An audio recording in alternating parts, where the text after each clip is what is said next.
pense qu'une première chose qui est prudente, c'est de se remémorer que chaque guerre est précédée d'un grand média mensonge. Quand les États-Unis ont attaqué le Vietnam, ils ont dit que c'est parce que 2 navires vietnamiens avaient attaqué leur flotte. Après, ils ont reconnu que c'était faux. Quand on a attaqué l'Irak, on a dit que c'est parce qu'il avait des armes de destruction massive, qu'il était complice d'Al-Qaïda ou toutes sortes de choses qui se sont avérées fausses. Quand on a attaqué la Yougoslavie, on a dit que c'est parce qu'il y avait un génocide au Kosovo. Un an après, j'ai eu un débat avec le secrétaire général, le porte-parole de l'OTAN. Il a dit non, on n'a pas dit ça, c'était faux. L'Afghanistan, on nous a dit que c'est parce qu'ils étaient responsables du 11 septembre. À chaque guerre, il y a un média mensonge. Après, on sait que c'est faux, mais le mal est fait. Et on sait aussi que ce sont des guerres qui poursuivent en fait d'autres objectifs et qui vont tuer beaucoup plus de gens que ce qu'on nous a dit.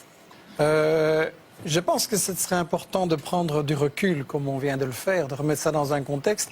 Et justement, puisque vous m'avez fait l'honneur de m'inviter dans cette émission, qui est assez exceptionnelle, néanmoins, je pense que vous avez fait une erreur en m'invitant, parce que quand j'entends toutes ces choses-là, je me sens un peu un idiot.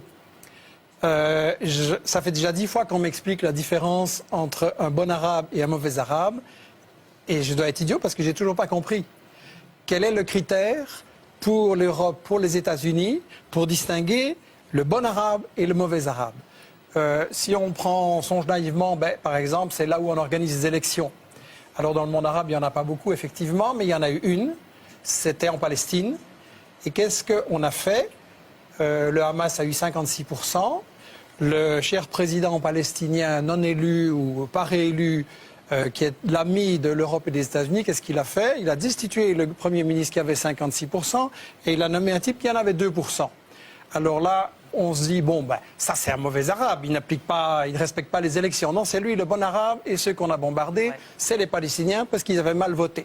Alors on peut essayer de trouver un autre critère. On peut dire par exemple, c'est la question des femmes.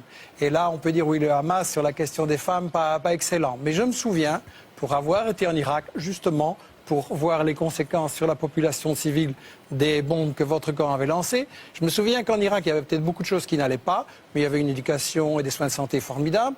Et j'ai vu des femmes dans des ministères qui commandaient à des hommes et tout le monde trouvait ça normal. Comparé maintenant, donc, je me suis dit, ça c'est des bons Arabes. Non. Les Irakiens, vous vous souvenez, Madeleine Albright disait, est-ce que ça vaut la peine que 500 000 enfants irakiens soient morts à cause du blocus et de l'embargo appliqué par les gens que vous admirez, les États-Unis, la France, etc. Elle a répondu oui. Donc les Irakiens qui avaient émancipé la femme, ce n'étaient pas les bons Arabes. Les bons Arabes, c'est par exemple l'Arabie Saoudite, où il est interdit à une femme d'aller, de faire des études, de voyager, d'aller à l'hôpital sans son mari, etc.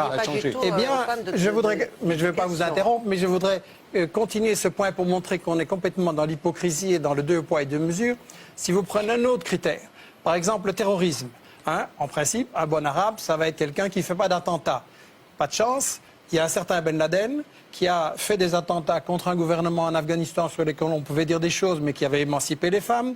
Et là, on a, Ben Laden, mauvais arabe. Alors, non. Le gouvernement dont vous parlez, celui de Najibullah, qui était soutenu par les soviétiques. Exactement, dans les années 80 en Afghanistan. Et donc, on va dire Ben Laden, il fait des attentats, c'est un mauvais arabe. Ah non, il est aidé, financé par M. Carter, Brzezinski, etc. À l'époque. Donc, on dit Ben Laden, mauvais arabe. Bon arabe, puisqu'il fait des attentats financés par les États-Unis.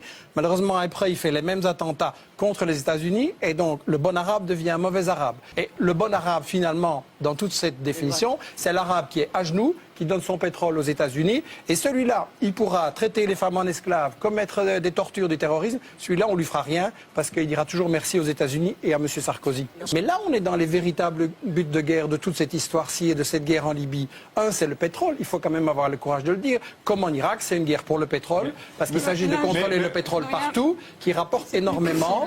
Et deux, il s'agit de bloquer le monde arabe qui est en train de dire ce pétrole, au lieu qu'il aille dans les poches de Total et de Chevron, il pourrait servir à ce qu'on fasse comme Chavez ou comme Evo Morales un développement social avec l'éducation, des soins de santé gratuits pour tout le monde, un travail pour tout le monde, que le pétrole soit utile et pas comme vos amis, le roi Fahd et les émirs du Qatar, qui construisent avec le pétrole des tours de 600, 700, 800 mètres dans lesquelles une suite ça coûte 20 000 € la nuit. Et ça sert à quoi ça pendant qu'il y a des crèves la faim partout dans le monde?